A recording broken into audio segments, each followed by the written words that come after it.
a lesson.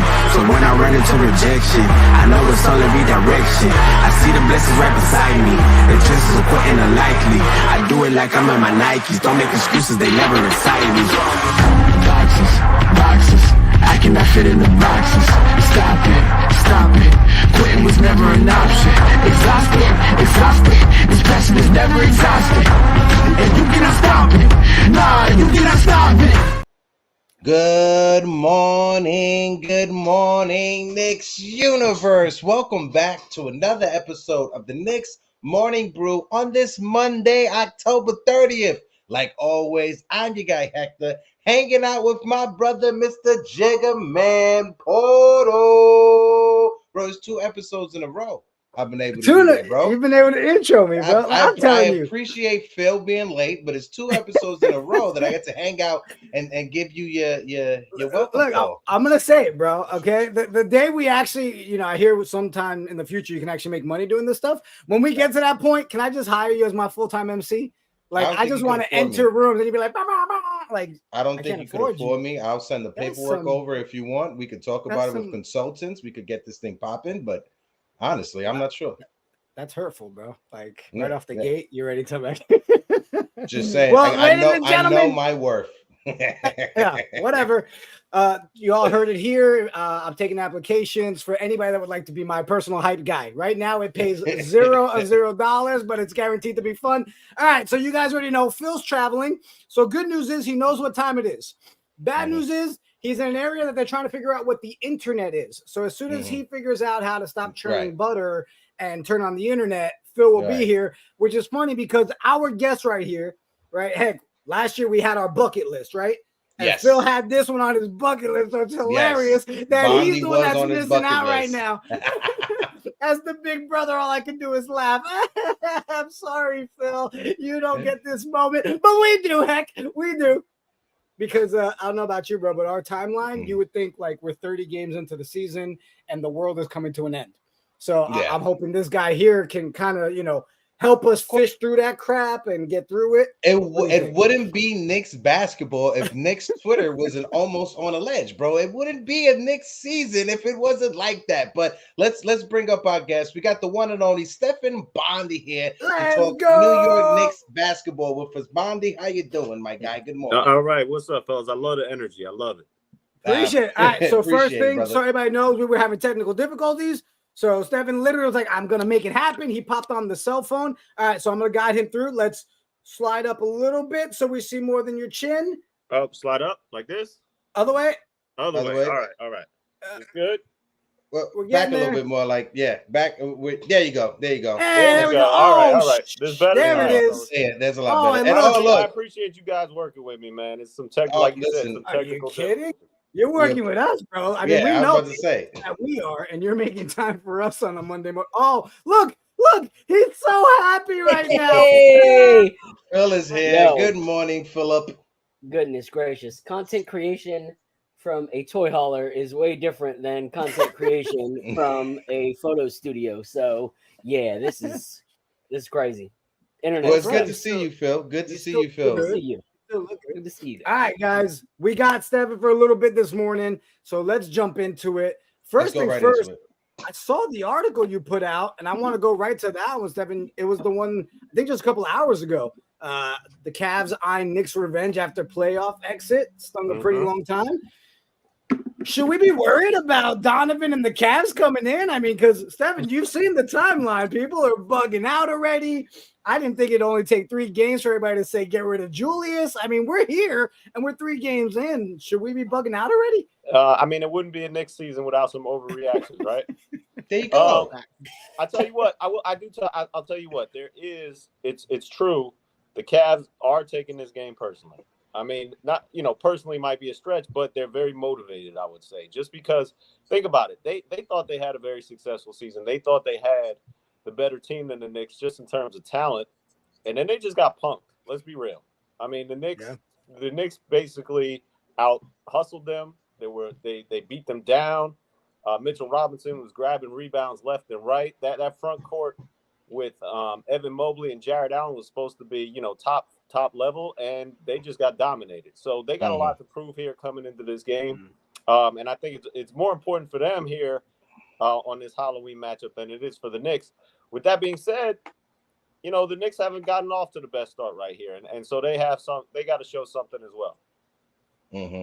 Yeah, and talking about Donovan Mitchell, if you're a Cavs fan, right, you definitely feel some type of way because for the first part of the season last year, every time the Knicks went to go play the Cavs, Donovan Mitchell was asked the same question about, did you want to come to New York? Did you really want to? And at first, Donovan Mitchell, he made it known and made it clear that New York City was his destination. If you're a Cavs fan, you're taking this personal. Am I off base for saying that, Steph? No, I mean, listen, when you got, Donovan's been saying the right things ever since he got to Cleveland.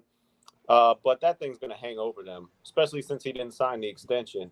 And we all know how much he wanted to come back home. You mentioned it. He said it. We all know the attraction there from both sides, really, because I think the Knicks, if the opportunity were to come up again, they'd be in the mix there for a trade. So, yeah, if I'm a Cavs fan, I'm looking at this saying, man, they beat us in the playoffs, and now they want to take our star player. Fair. All right, Phil, I'm gonna let you go, and then I'll come back around because I got stuff for Stephen. Go ahead, bro. Go ahead, Phil. Yeah. No. So pretty much when it comes to this game, I think there's a few things to look at.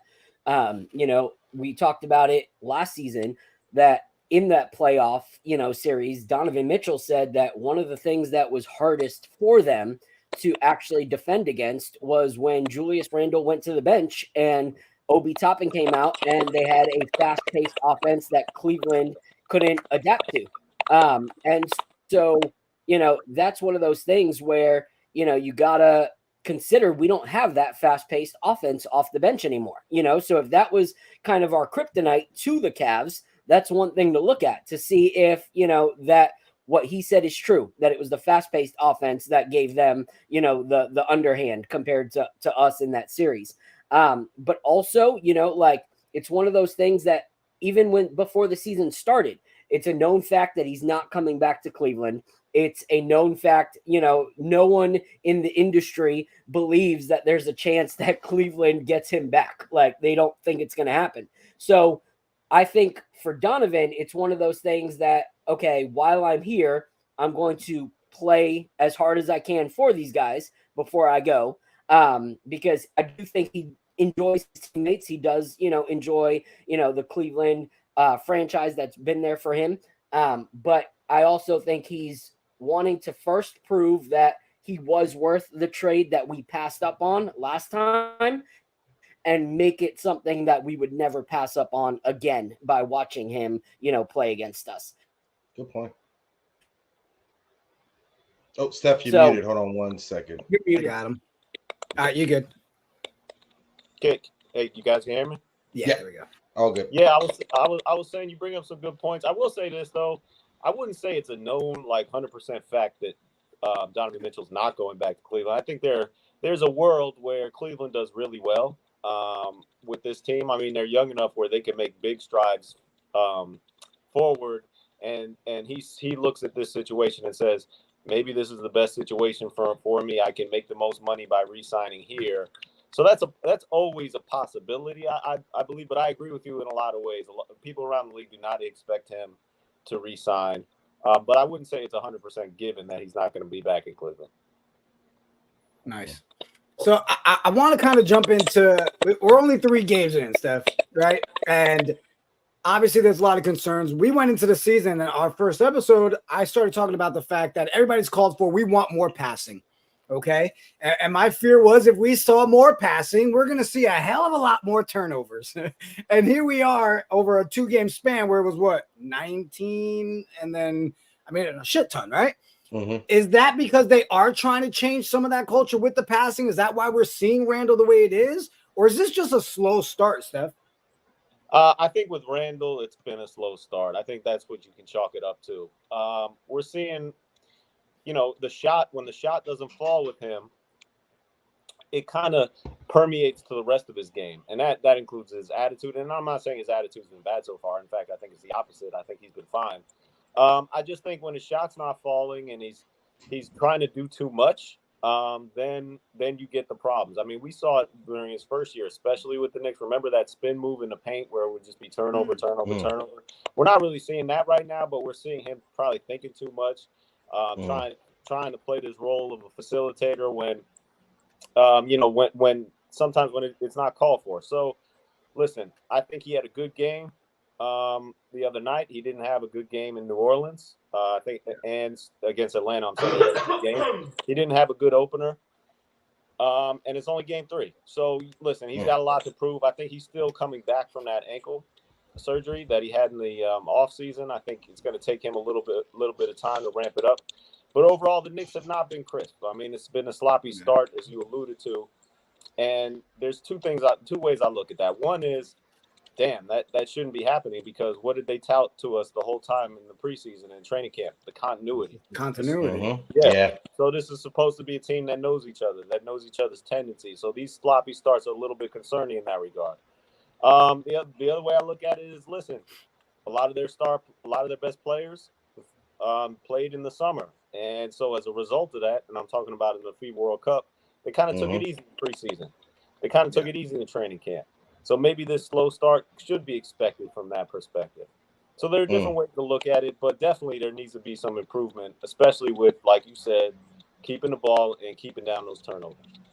Yeah, because I'll throw it to you, Heck, because one thing I want to say was during that Pelicans game, I kept telling myself the way that Julius was getting bullied by Zion, I was like, okay, we're about to see him go into Saiyan mode. Like, I was waiting for the switch, and I was like, wait, where you at, Julius? Like, I was waiting for him to get angry and then see some of that spin and turnover ball, but we didn't get it. I felt like, one, I can look at it as he kept his composure and just kept trying to figure it out.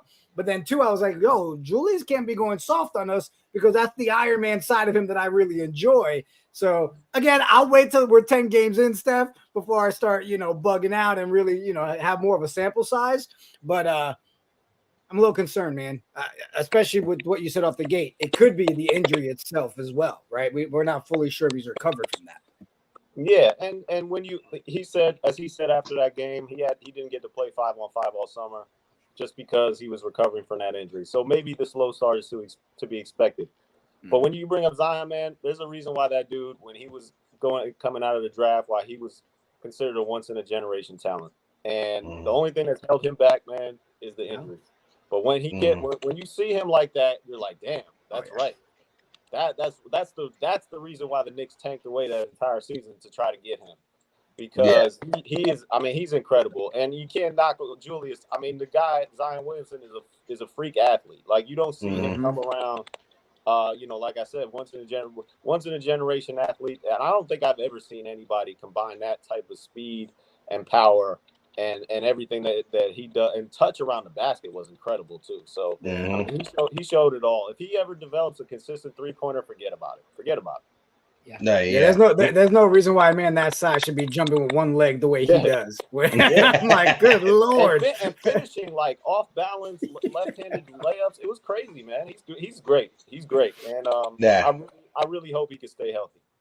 Yeah, and that's the one thing when it comes to Zion, it's just health. I know a lot of people like to say your best ability is availability. When it comes to Zion Williamson, hopefully he can figure that out, and maybe he doesn't have to go 150% as hard as he does, but you can't tell an athlete to tone it back, right? Like when you look at baseball, a lot of Yankee fans were upset when Aaron Judge got injured and say, oh, he shouldn't be going 100%. You're not going to tell a top athlete when to go hard and when not to go hard. But when you look at Zion Williamson, he reminds me of the Michael Bay Ninja Turtles, the steroid turtles that were on film out there playing basketball. But no, you bring up a great point talking about Jalen Brunson, Josh Hart, who played in FIBA, as well as Julius Randle recovering from that injury. So I could think we could put that more toward that coming to this slow start to the season. But on top of it, when it comes to Julius Randle, us Knicks fans, we were so used to him last season leading the NBA when it comes to points in the first quarter.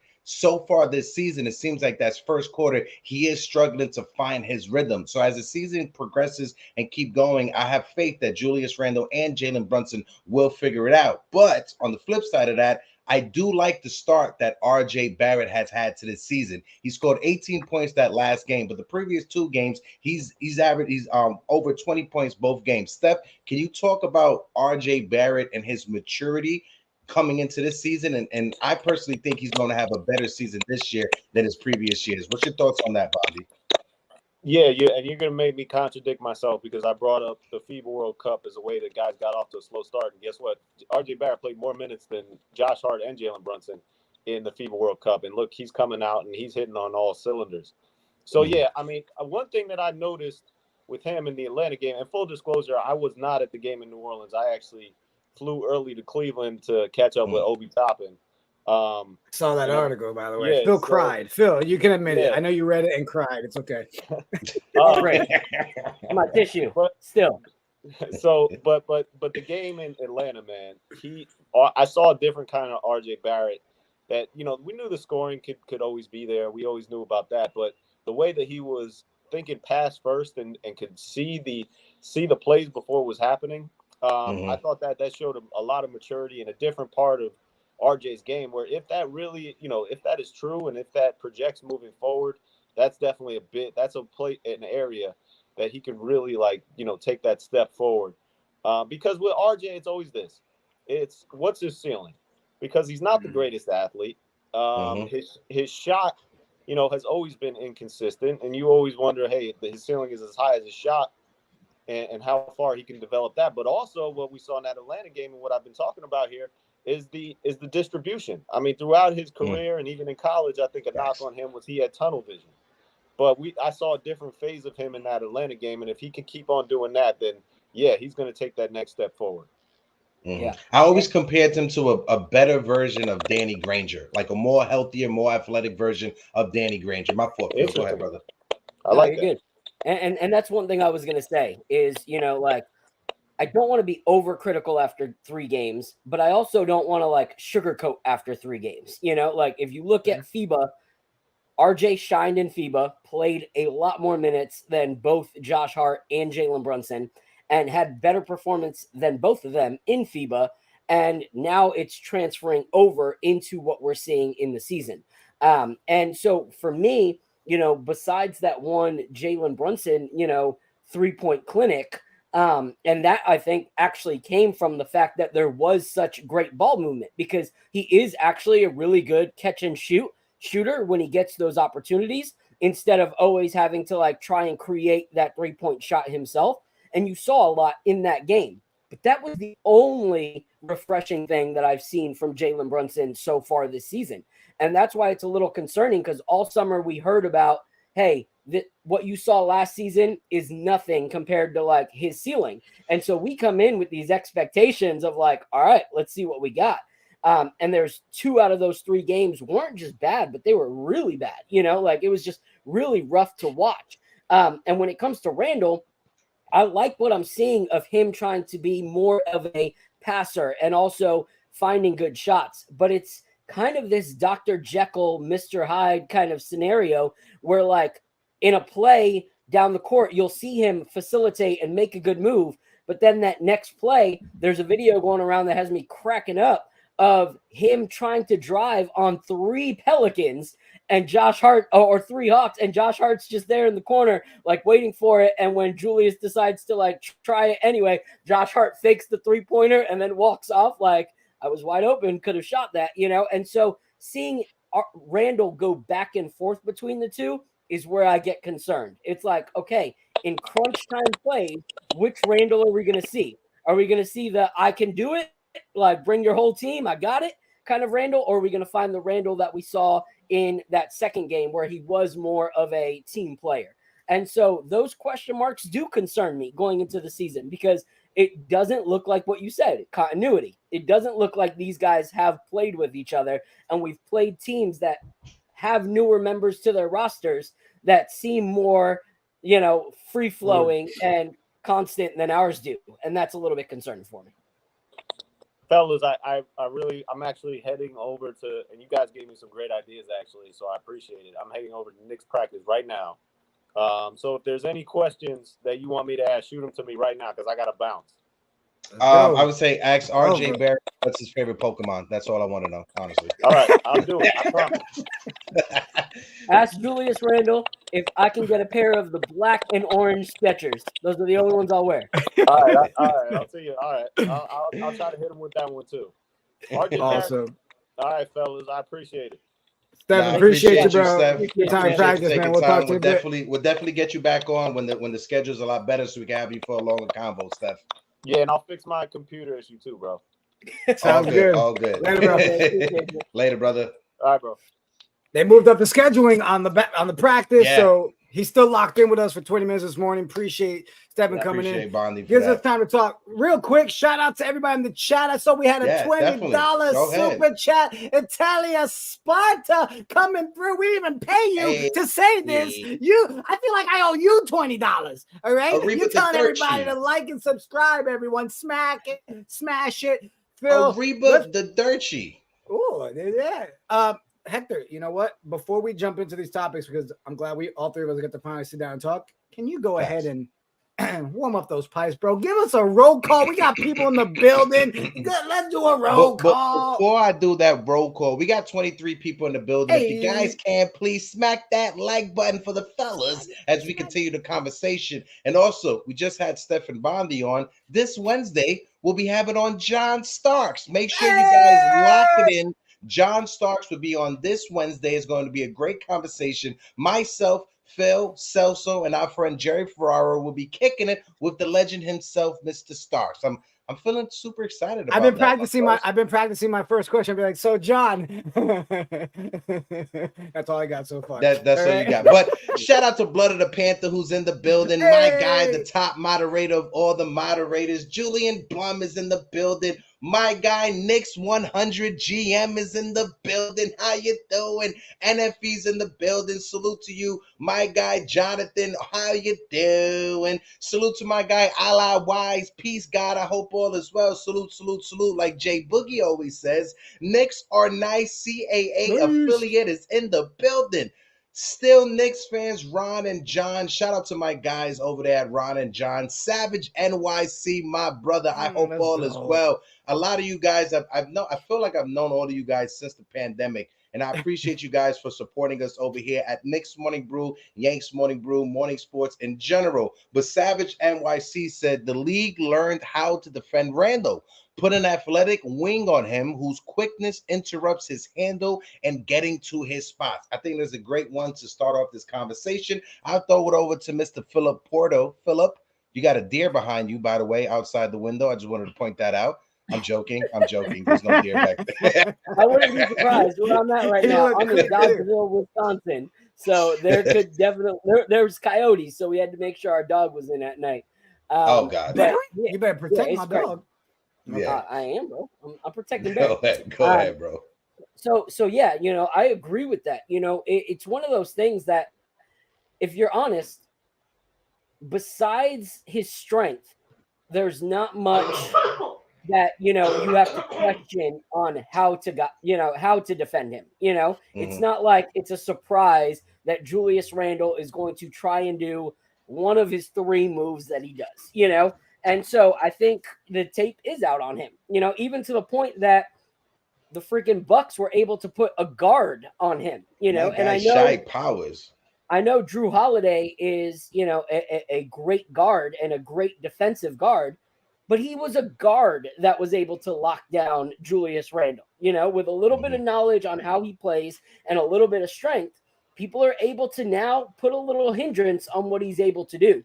So that's why this whole passing, Randle actually is, appealing to me, because it actually keeps people questioning, okay, he might actually dish it. That's never been something that people had to worry about before. So even though there's been some turnovers from it, I think walk before you run, he'll get better at making those plays. But I'm glad to at least see him make those plays, so it's not predictability after predictability after predictability for these defenses. We need to change something up.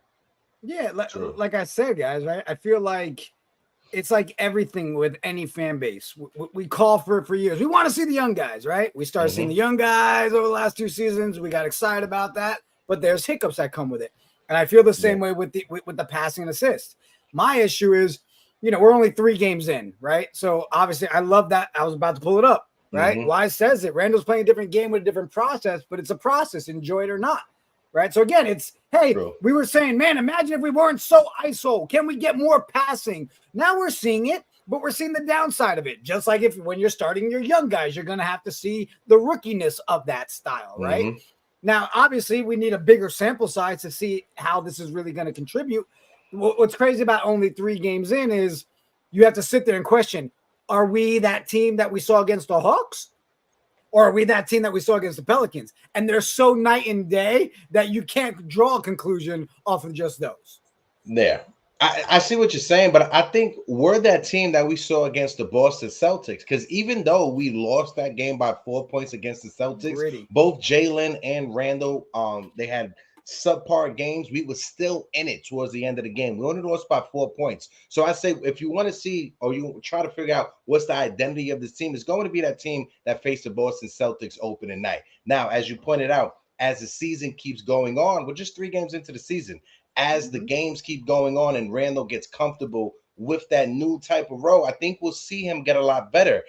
The way that Randall's playing this season and the way that Tibbs is using him in the offense, it's kind of reminiscent on how Tibbs used to use Joakim Noah when Derrick Rose started to get injured in Chicago, and how Joakim Noah became like a fantasy lottery pick. If you had Joakim Noah on your fantasy team, you was winning all the time because of the rebounding, the assists, the points in the paint, the hockey assist as well, because that's the stat that was in fantasy back in the day. So when you look at Randall, I think there's more to his game than what we saw last year, especially in this new type of role. Yes, you don't want to see him averaging 9 turnovers a game. You don't want to see that whatsoever. But as he gets more comfortable, those turnovers will come down. Like I still believe in Julius Randle. Like I said, 100%, bro. He's recovering from his ankle injury this offseason still. I mean, I'm sorry. I mean, any Knicks fan that I know, granted, I'm not going to just do it based on Twitter timelines and stuff, but I mean, if I personally feel, especially in our chat, you guys feel free to call me a clown or tell me you agree, but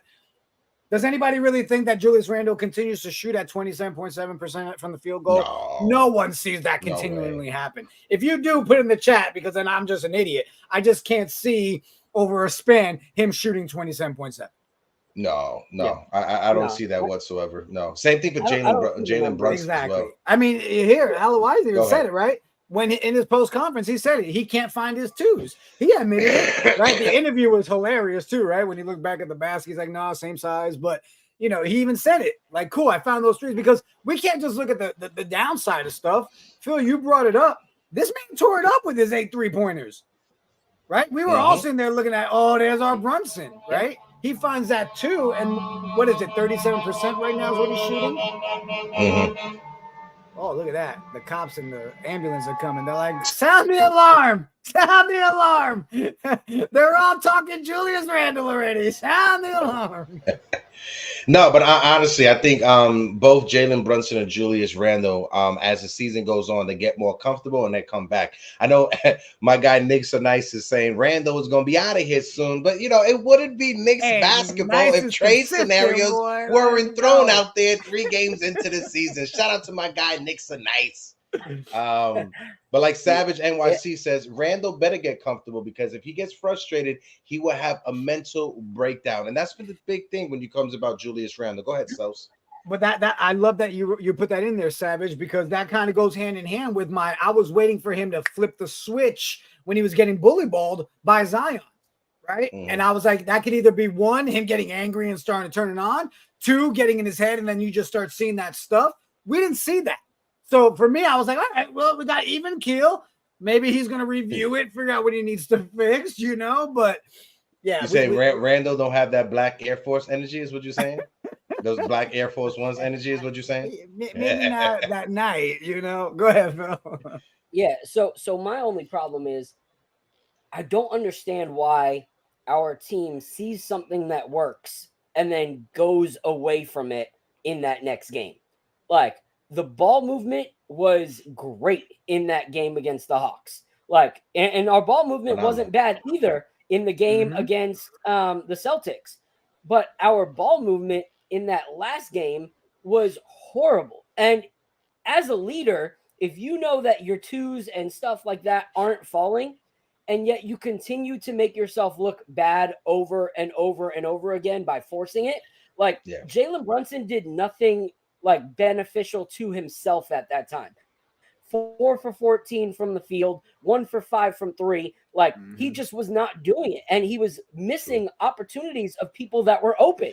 Same with Julius Randle. Like, when you see that the tunnel vision was not what won you the one game that you've won this season, and the game that kept you close in that first game was not tunnel vision, and then you result back to tunnel vision in game 3, that doesn't make sense to me. The only person who had a golden ticket to have tunnel vision in that game should have been RJ Barrett, because he was the only one that was being completely efficient in all 3 games. So it's one of those things that many opportunities were missed, and you rob players like Grimes, Dante, Hart, all players who work well when the ball is actually moving. So you limit the players who are doing good by taking away what works for them, and you're making the 2 guys who are struggling all of a sudden go back to what we did last season. And that wasn't a good look to me. I just like hearing you saying that RJ is the one that deserves to have the tunnel vision, because Star J Barrett, throw up the RJ Barrett graphic one more time, Celso, because we have been waiting for this young kid to step up. So far, early 3-game sample size, but he's averaging 22.7 points per game, 47.1% from the field, and his 3-point shooting 37.5 with 3.3 assists. RJ Barrett is picking his spots, and I remember in the offseason, he did an interview. I forgot with what outlet he did, but I saw it. He was with his shooting coach as well, Drew Hanlon, and they were talking about the interview that Carmelo Anthony gave. The interview that Melo said that he spoke with Jordan, and Jordan told him, listen, you don't have to try to score 20 points every quarter. If you want to go out there, just score 7 points each quarter. Just try to get you 7 points each quarter. That will get you 28 points per game. Right. So if RJ has that new mentality, knowing, you know what, I don't have to try to go 100% in the first or the second quarter. I can spread it out for the entire game. That's a good look to see when it comes to RJ Barrett, bro, in my eye. Yeah, and again, I committed to it. Hector, you and I talked about it before the season started. Knicks Morning Brew. The kid gloves were coming off. Right. And I said, I'm going to give it 10 games to really start giving a synopsis on people, right? Yes, if RJ stays like this is what we've been asking for. Right. It just, for me, it sucks because we were hoping this would happen, but we also had the other pieces that were working with them. So if all 3 of them can get it together at the same time, that's going to be a good look for us. I want to ask you, bro, and I want to ask the chat. Appreciate everybody that's in here, but I really want your guys' answers in here, because I saw it flooding my timeline this weekend. People already questioning what our starting 5 should be. So I wanted to ask you and Phil probably got eaten by that coyote. He's gone. Prayers to my brother. I love you. He'll be back. The incident out there. Hope my dog and my nephews are okay. Now I'm worried, Phil. For you, bro, people are starting to call for this. Hey, we should bring IQ with that starting 5 and not Grimes. I wouldn't be mad. Because one, IQ already shows that he's a solid defender, right? When it comes to Quentin Grimes, I get it. Quentin Grimes is an amazing defender, and we want to put him on the other team's best offensive player. But look at the times Grimes matches up with Jason Tatum. Grimes could be a phenomenal defender. He doesn't have the length to guard guys like Jason Tatum. Anytime that he was guarding Jason Tatum was shooting over him. Let's be honest. Jason Tatum was shooting over and knocking down those shots, right? I love Quentin Grimes. I love his games. I think his game will work better coming off of the bench. And when you look at Emmanuel Quickly, when he has been in the lineup with the starters, he performs better, right? When Emmanuel Quickly comes in a game, he's coming in for Jalen Brunson, right? The other team could just cue in their defenders to lock in on Emmanuel Quickly. But when Emmanuel Quickly is out there with the starters, with Brunson, with RJ and Randall, and IQ is the 4th sneaky option to score, you can't double team Emmanuel Quickly, because those 3 guys, one of them are going to be open. So it gives Emmanuel Quickly that way to move without having the ball in his hand and to score when you're not going to expect him to score. So I think Quickly works better with the starting lineup. There you go. Put that on my tab. Drop it in there or something. Hey, Phil, I'm glad to know you didn't get eaten by a coyote, bro. I got worried. I don't know if you caught what we're talking about, but timeline. Everybody's been talking about already. Take Grimes out, put IQ in. Yeah. Where are you at with this starting like JJ just said, Tatum has 5 inches over Grimes. I know they want to put Grimes to defend the best player, but he can't defend guys that are bigger than him. Would you go put Grimes on Antetokounmpo? Come on, let's be real. Of course. On his shoulders. Here's the thing. This conversation's been going on, and every time I've talked about it on Twitter, I've been crucified. Well, you just got crucified right now with again. What do you mean? What? You just froze. He said, I got crucified. Go ahead, Phil. Yo, I got to figure out better.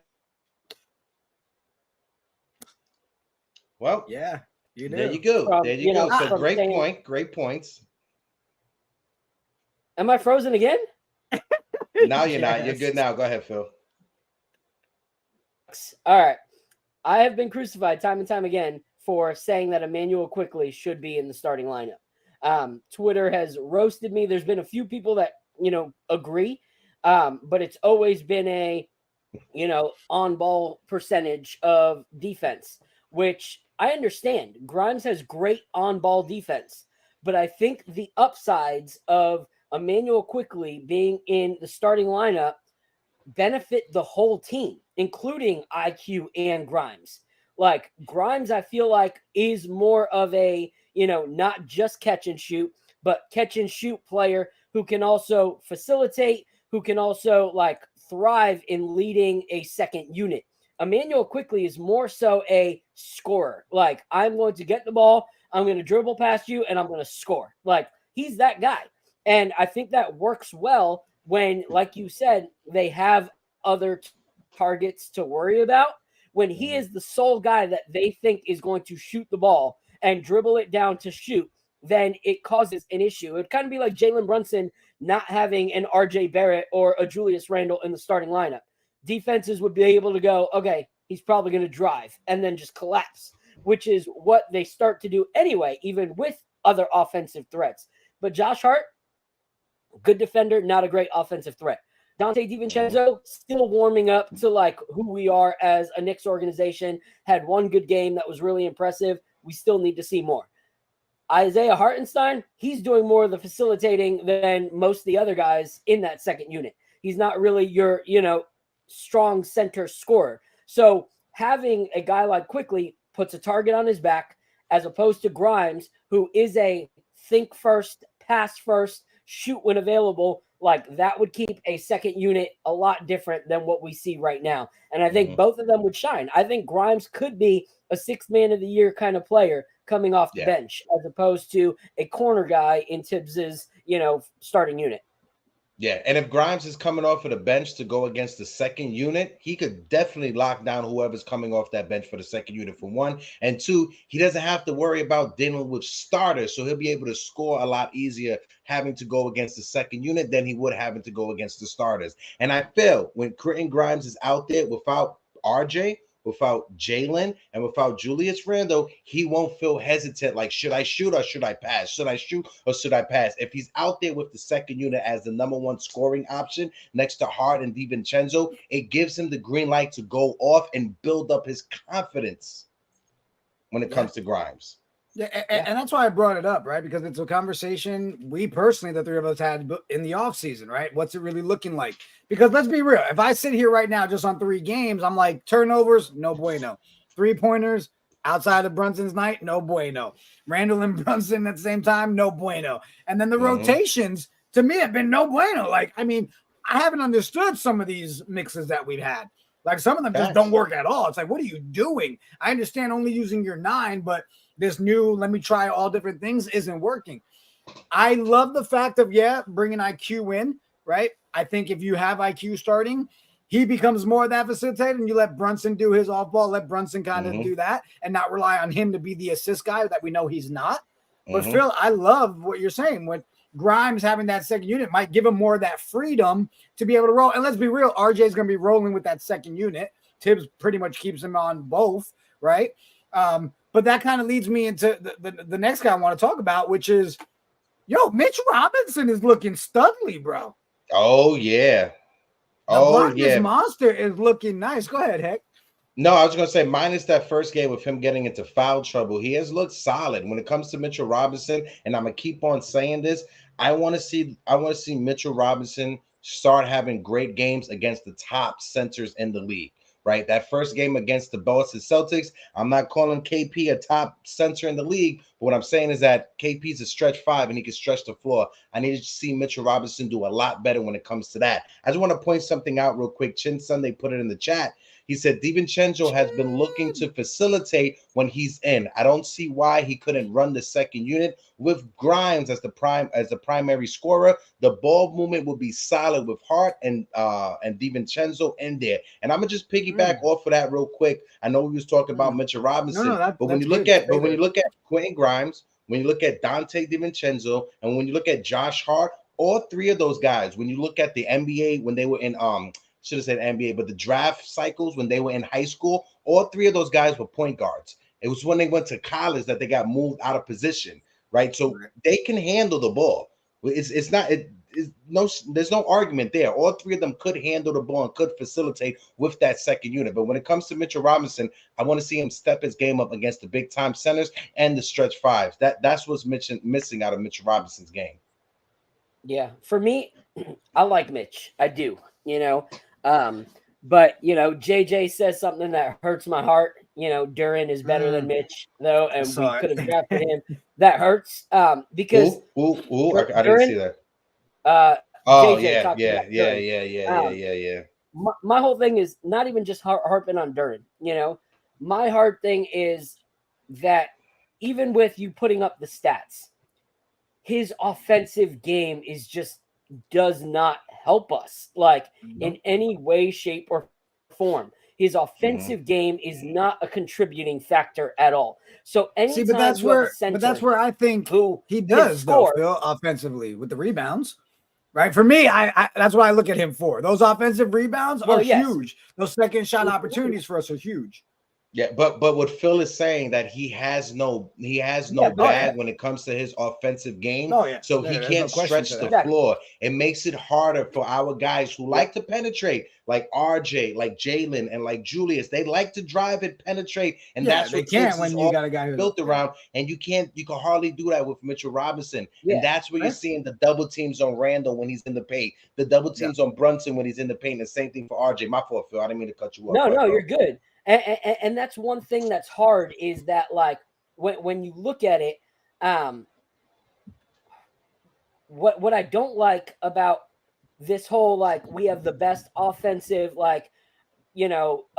numbers in the league when it comes to possession, and that's because of how many shots we get up in a possession because of our offensive rebounds. Not that we're being effective immediately when we're going down. So when everyone's like, we were third best offensive, but per possession, I'm like, yeah, because we had 4 shots on each possession because of Mitchell Robinson. So my whole thing is when you play against teams that have a center who can play defense and offense, then we are at a disadvantage, because then when we are going to the offensive, end of the court, we're pretty much playing 4-on-5 when it comes to our offense. If we're honest, if he's not grabbing a rebound, he's not doing anything on the offensive end if it's not an open, alley-oop. So I really wish that he could develop something in his bag, because even there's times in the game where I'll see Hartenstein and I'm like, don't put Mitch in.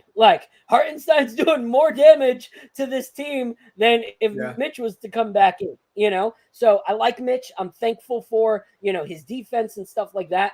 But I really feel like if you're going to be a starting big in this league, you need to do more than grab rebounds. You need to. Look at all the other starting bigs. There's very few starting bigs that only bring that to the table.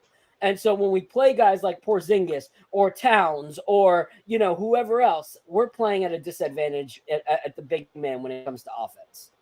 Yeah, I just want to let you know, Phil, just to ease your mind. So far, when it comes to Obi Toppin, he only played 2 games so far this season with the Pacers.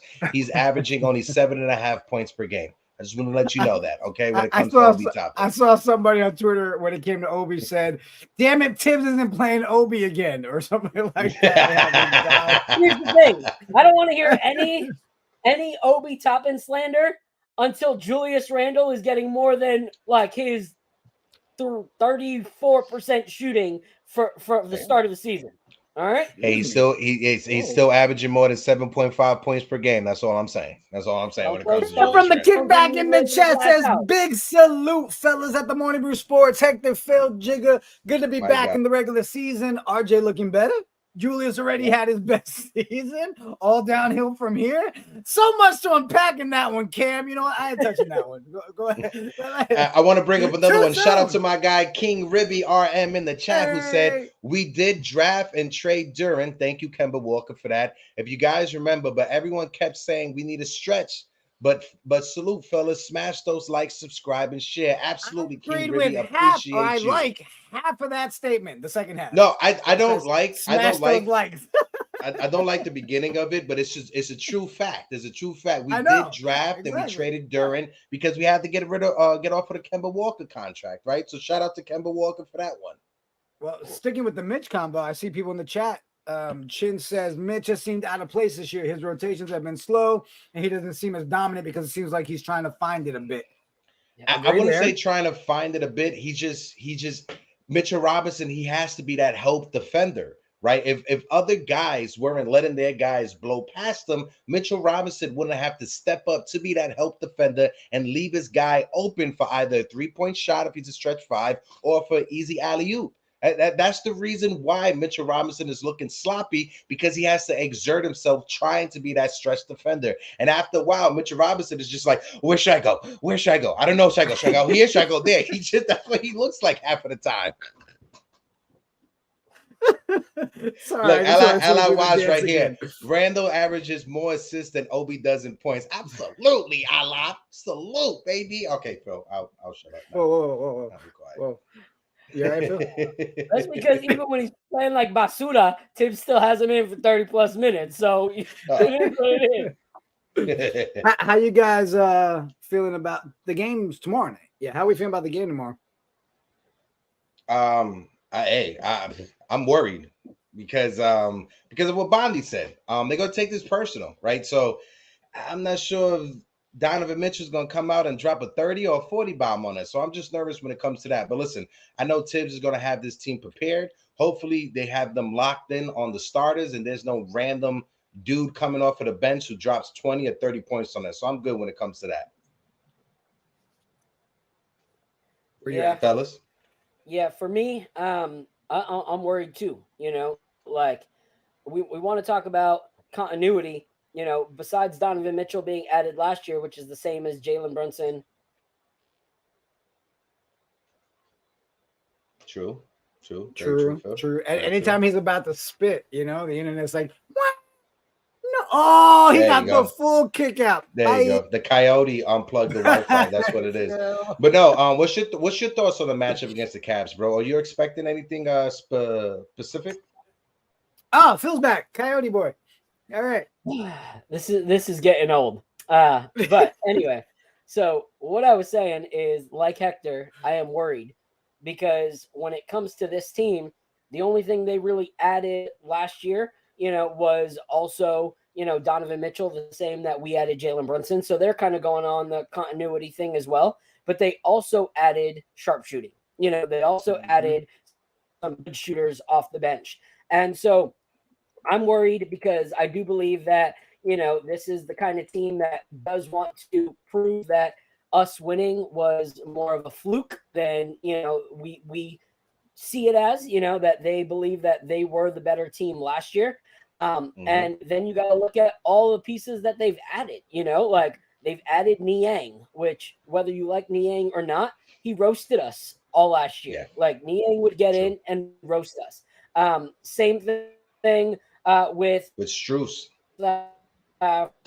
Freaking Strus Bates, you know, that, you know, everyone said we should have tried to figure out a way to move up and try and get Amani Bates, and he's shown promise.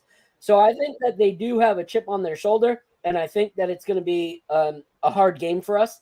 I think the only way we come away with the victory is if Jalen Brunson or Julius Randle snap out of it. Like Jalen Brunson needs to snap out of it because what helped us, even though we hated the ISO, was the back and forth between him and Donovan. If there's no back and forth and it's just Donovan and Donovan and Donovan, we're not coming back from that. Like we're not outscoring them if Jalen Brunson's not putting up buckets. I just wanted to add on one thing, right? And Nick P, shout out to Nick P in the chat. He just brought it up right now.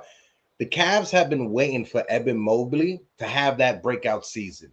And maybe this season, the last game he played, he scored 33 points in his last game. And I think it was against against Indiana and Obi Toppin. So he had a revenge game against Obi, and he dropped 33 points over there against the Pacers. So rebounds as well, right? Yes, I think he had 14 rebounds and 3 assists as well. He was 12 or 22 from the field. So as much as we want to zone in on the Jalen Brunson and the Donovan Mitchell matchup, we got to be worried that Evan Mobley, who was destroyed by Mitchell Robinson in the postseason, Evan Mobley may have a revenge game in his bag against the Knicks. So, yes, we want to key in on Donovan Mitchell and Jalen Brunson, but we can't forget Evan Mobley, who is super talented and who Cleveland has been waiting to have a breakout season, and it may be this year. Yeah. Again, guys. I got you right now, Jacob. I got you right now. Go ahead. Petruzzi is in the building. What up, Keith Turner? I saw a couple of people start jumping in. DSJ, our boy Delano Steele Jr., Petruzzi, Nick P, Keith. Again, I'm looking at it from we're only 3 games in. Is there things to be concerned about? 100%. We know both names to be really concerned about, Brunson and Randle. I did also like that I saw in the chat. Where is it? He just said Brunson has been god awful. We got to start calling him out like we do Julius Randle. I can't argue with that, Keith, right? Yeah. And that's 100%. One thing I'm going to make sure we do here every time. If you're playing like doo-doo, you're going to be called out. You're going to get called out for it. Again, if we come out like we did against Boston and the Hawks, then I think we walk away beating the Cavs, right? I don't see us having a performance like we did with the Pelicans again, right? We can't afford a look like that again because we're going to walk away from that game with more questions than answers, and that sucks. Right? Facts. If Julius wakes up and Brunson can at least knock down the threes like he did the other night, then I'm not worried about the Cavs. My biggest concern is if neither one of these two shows up, and I'm not asking just Brunson or just Randle. We need both of them to snap out of it right away. Okay? But I am a little concerned when I read Bondy's article about how they're looking at this game. Right? They're putting a lot more stock into it than I think any Knicks player is or we are in general. If they're coming to play with that chip on their shoulder, do you guys see a world where we can walk away losing like we did to the Pelicans? Because we didn't have a chance in that game. And no one can convince me differently. I watched the whole thing. I know you guys did too. There was no point where I felt we came back. We got it down to like I think 5 points at one time or 7 points at one time. 6. And even when we were at the 6, I still didn't feel. I felt like it was them messing up, not us doing good. Yeah, that was my issue. Yeah, I think with this game, it's one of those things that when you have such expectations that you set for yourself or that others set for you, you go in and I think you overcompensate, and it does more damage than good. So I think with the fact that like everyone was talking all summer about those that are close to Jalen Brunson believe that this is, only a glimpse of what we're going to see. Like last season is just a glimpse, that there's so much more in his bag.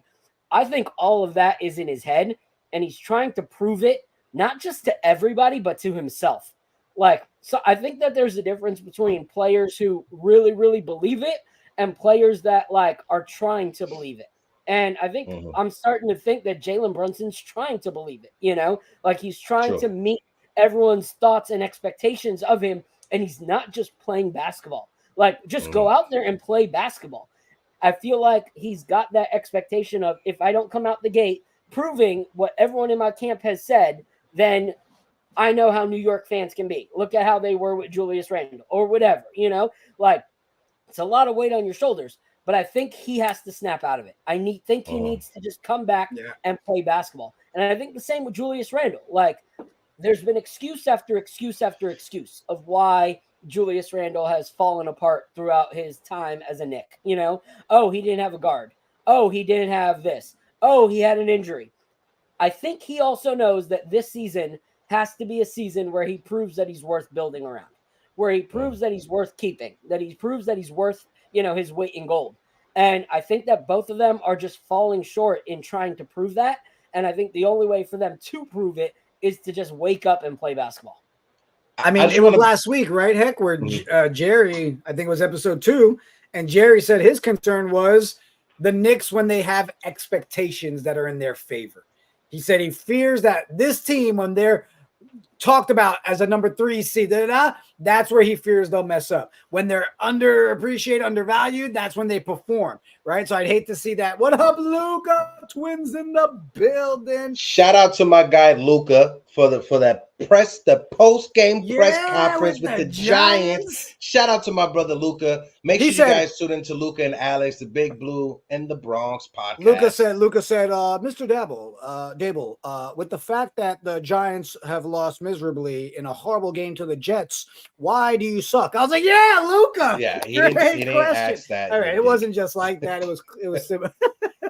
It was similar. Phil, back to the Donovan point. I started thinking about it after. That was Alex. That wasn't Luca. That was Alex. Oh snap! Shout out to Alex then, Luke. Yeah, Luca's the Jet. Sorry, Alex is the Giant. Man, listen, twins. All right, listen. All right, you're twins. All right, you both just get wrapped in. It's hard. It's hard. All right, it's hard to remember. You guys look alike. I don't know if you know that. All right, but you do. Donovan Mitchell. I feel he also has a bigger chip on his shoulder going into this game after the whole Scott Perry stuff last week too. Oh yeah. Go ahead, Phil. Right? They didn't see him as a singular player. They didn't see him as the guy. Like, that's got to add a little, fire to the fuel there where he's just like, oh, okay, I'm going to show these fools what's up. Are you worried, Phil, that we're going to see a Donovan that comes out with something really to prove? I think Donovan is a straight New Yorker at heart. Like, and that's why I want him as a Knick. He's got that New York, okay, screw me, no, screw you kind of mentality. Like he's not going to be. He's not going to be the punk. Funny how. That's his basketball persona. And so I feel like that's the kind of DNA that he has. And so I remember even like middle school, high school, when we would go and play, if we remembered that someone talked trash about us in a last game, we always felt like we had something to prove. And so we played with, everything, like balls to the wall. We were going for it. And I feel like that's how Donovan Mitchell's going to be. Like, he is the kind of guy that will be like, all right, you don't think that of me? Let me make you eat your words. Like, and I'm going to serve it up on a beautiful plate. So as you're eating everything that you said, it looks beautiful as it goes down. So I do think that he's definitely going to have that chip on his shoulder coming into the Garden. Real quick, Heck, and then I want your take on it. Savage, can I just enjoy this Monday? Can I, Savage? No, you can't. Can I just have one day? No, Giants fan, you can't say no. Can I just enjoy? No, you can't. You can't. Corny ass Zac Efron. Hector, right here. Talk on this one because this is a conversation you and I were having after the game the other night. There's no more under the radar for Jalen Brunson, and there's a primary focus on him now. You've noticed in the first 3 games, right, where he tries to do his little from the paint going in and move juke around, and boom, they're expecting. They're bringing that second helper in, right, every which way, whether he goes left or right. They're trying to stop that little finagling in and out. Do you think he has a way to work around that, or is he just on notice at this point, guys? He's on notice, right? People that when the opposing team, when they're sitting down, when the coaches are sitting down for their scouting report, they're keying in on Jalen Brunson as their first target, and then Julius Randle, and then RJ Barrett, right? So, like Savage just said, they're throwing length at Jalen Brunson. Look at each game, and look who was guarding Jalen Brunson. It was somebody that could be a shooting guard or a small forward. It wasn't the primary point guard besides Holiday that was guarding Jalen Brunson. And even when it is Holiday, Derek White is the primary point guard and Holiday is a shooting guard. That's how Boston is playing them on the depth chart, right? So when you look at Jalen Brunson, they're throwing all the size they can at Jalen Brunson to slow him down and to stop him from doing that in and out thing that you was talking about, Sels. Yeah. All right, Philly. And so last year, last year was a blessing. You know, like you hear it all the time that no one had seen what Jalen Brunson could be as the main guy. No one had seen that before. You know, like they saw glimpses when Luka was out, but not enough to actually understand the kind of player that he was. So I think that that's why it was such a shocker for people, because they didn't know what Jalen Brunson was like. Then you play him for a whole season, and coaches spend a whole summer watching video from the best players of other teams because they're not worried about, you know, the Quentin Grimeses. They're not even so much worried about the IQs, you know, at the end of the day, to spend hours and hours watching tape. But they are going to worry about the top 2 players of every team and make sure that their defense knows how to lock those guys down as best as possible. So when you have an offense like Tibbs's, which is, okay, ISO, Julius ISO, Randall ISO, Julius ISO, Brunson ISO, RJ ISO. Okay, there's very little you actually have to watch. Like, you just watch the tape on those guys because you know the ball is going to be in their hands. And with Jalen Brunson, the thing that everyone has said over the year was, oh, his height doesn't matter because he can find a way. Well, yes, he was finding a way when he was going against guys that were a little bit taller than him. But like Hector said, they figured out, okay, throw a little bit of height, and the fact that he has to overshoot now will destroy, you know, the accuracy of his shot, because he's now not just trying to make the basket, but he's trying to shoot over that extra length that's been given, you know, to the defender on him. So I think that coaches have figured it out. At least the first 3 have, you know. And if you look, the reason he was successful in game 2 was because we didn't do that. We moved the ball. And most of his points came off of catch and shoot threes or open pull-up threes. So if we switch it up, he still has a bag, but we're going back to the bag that it seems that people already know about. See, and I love both of you guys' takes on it. You know, I'm still on the, hey, you know, I know what we saw from Brunson in Atlanta. That's my Brunson right there. And there's no doubt in my mind that Brunson's going to find it. And I think the minute you start seeing Brunson turn on and Julius, and now RJ playing the way he is, then I think that's when we'll start seeing that big C word actually come to life with that continuity. For me, again, I think if I'm having to pick something that's my biggest concern right now, bro, it's, do you start IQ over Grimes? That for me is the biggest one. Is I feel like that's just not gelling. There's something there. And my thing is, if we're still trying to find that cohesiveness and continuity, why not try it early on? Let me see that start with IQ. Let me see what that second unit looks like with DiVincenzo running it and Grimes there. You know, so that's what I'm really hoping we at least see a little tweak there, because I'm not sold completely that this is the 5 that it should be with. And again, not knocking Grimes, but the confidence isn't there still. He's still passing up the shot. You said in our last episode, Phil, take the damn shot, right? Yep. So I just feel like he'll have that freedom in that second unit.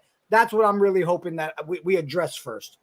So like Ron said here, like Brunson just has to readjust again. He can do things.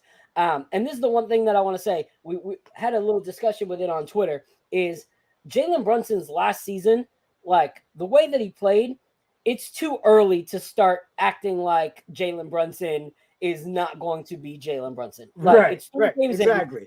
Yes, as people who watch the game and call the games objectively, and we don't play like, you know, favorites and baby one player and not the other, we have to at least call out that it's concerning what we've seen and why we think that that has happened. But that does not mean that we do not believe that Jalen Brunson is Jalen Brunson and that he can come back and, you know, have a great season, because that's our hope. That's our expectation. But this is what we've seen so far.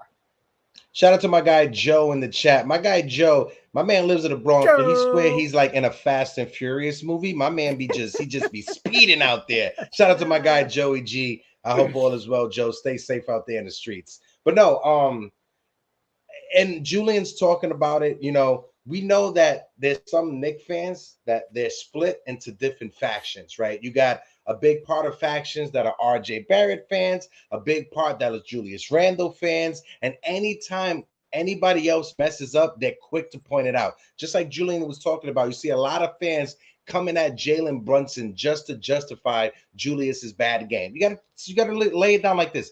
If you're a fan of this team, You got to be able to criticize every player. It doesn't matter which player it is. You got to be able to be objective and to criticize any player that's having a bad game. Is Jalen Brunson having a bad start to the season?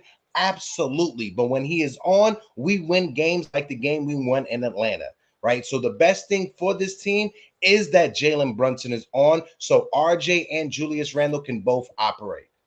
Let's be objective and just read it down the middle. My fault, bro. Go ahead. No, you get Julian. So you're saying, hold on, Jiggaman. He had 9 shot attempts, went 1 for 9. You want him to keep shooting after that ratio?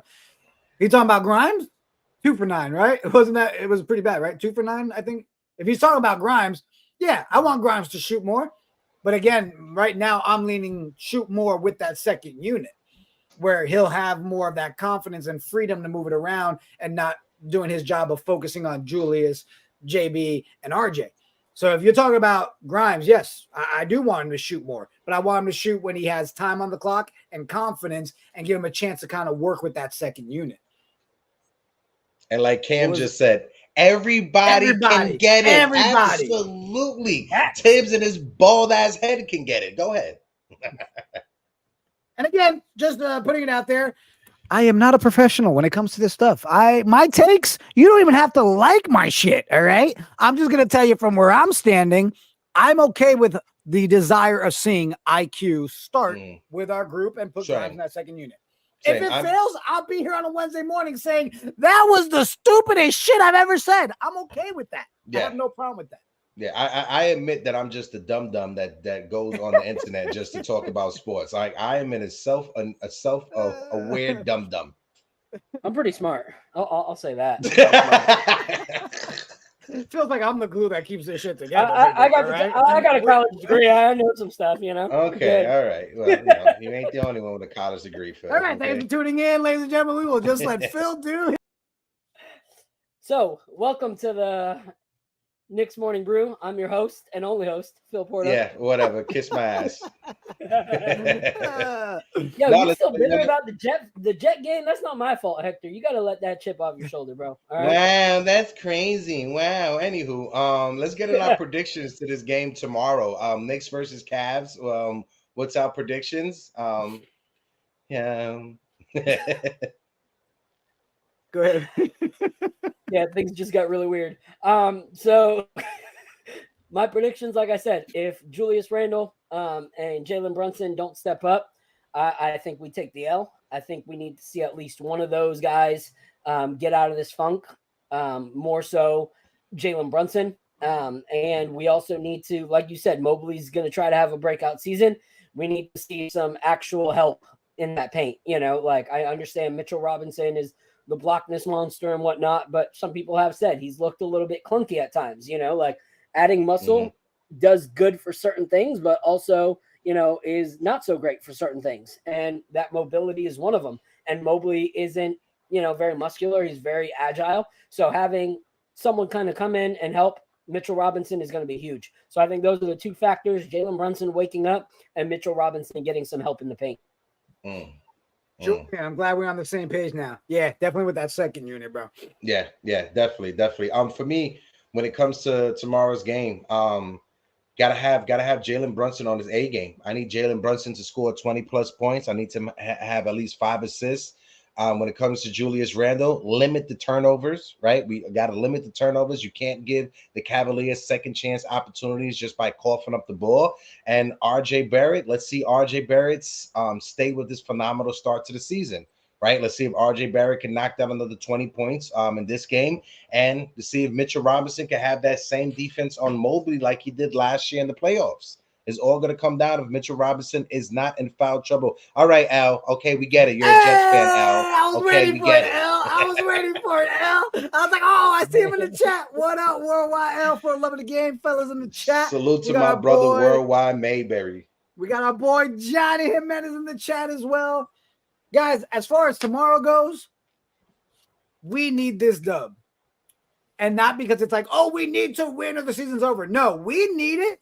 So the energy Wednesday morning for us, Jerry and John Starks, is just through the freaking roof. If we can have John Starks on after all 3 of our guys show up and show out, that's what I need. So ladies and gentlemen, all right, whether you light sage, you pray, whatever it is, let's hope and pray for this win tomorrow night. Yeah, I don't know if you guys heard, but Wednesday morning, we got John Starks in the building. Have you guys been practicing straight up, your if questions you are for in John? the chat, if you are in the chat, you need to be retweeting this. This is an opportunity for us to talk with John Starks. John Starks is talking with the little people, and it's awesome to see. So being able to see one of my favorite Knicks of all time actually on this stage with us is huge. So if you have certain things, like we're going to have good conversation with him, you know, like he's giving us a good amount of time in the morning. So if you have certain questions, you know, that you guys drop think a super chat, all super chat questions will be answered for John. But Phil, I didn't mean to cut you off, bro, but why is it? I always take it really bad when you say the little guys, because for you and I, that means so much. Our YouTube channel, our height, like, you know, like I just feel like my height. Why do we have to? You got to think it's three Hispanics on an independent YouTube channel. Like we're a little, John Starks. Well, I don't. Right now, we're all bagging groceries, and we're getting ready to have our NBA premiere. You know, this is our year. This is like that John Starks bag groceries.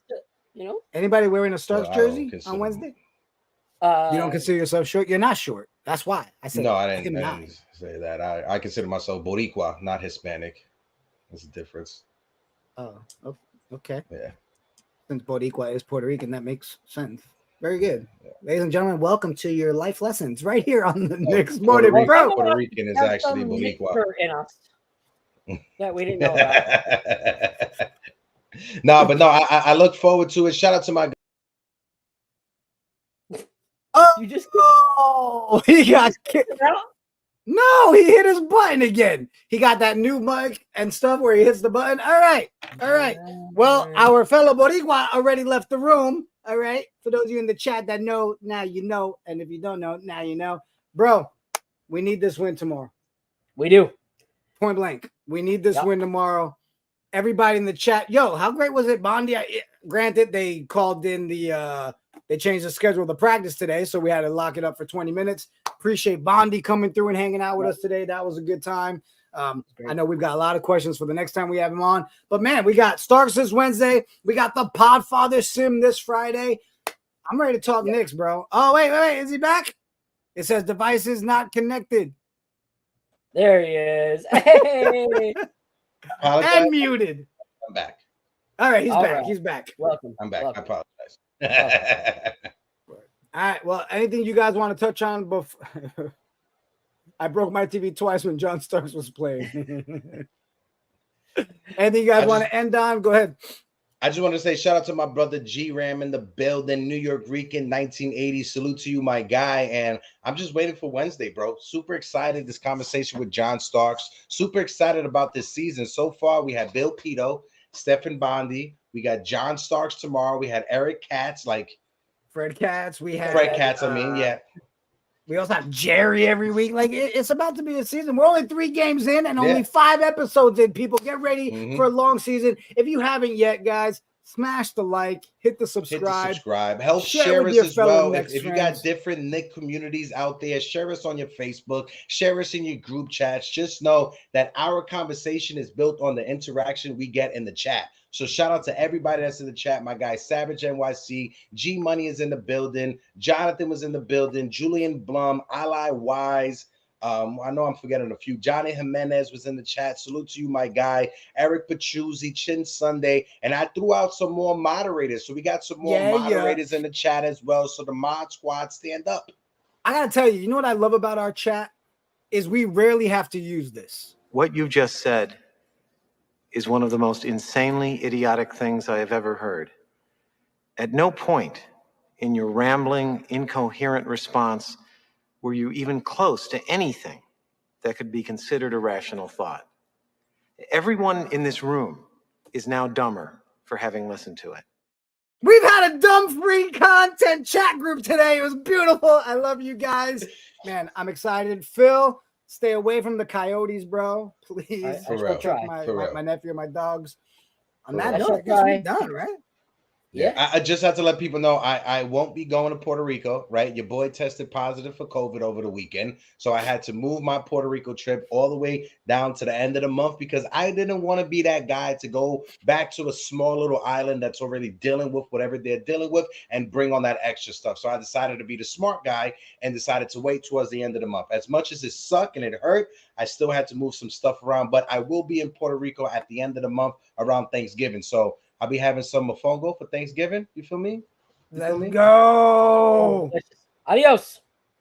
Deuces. Peace.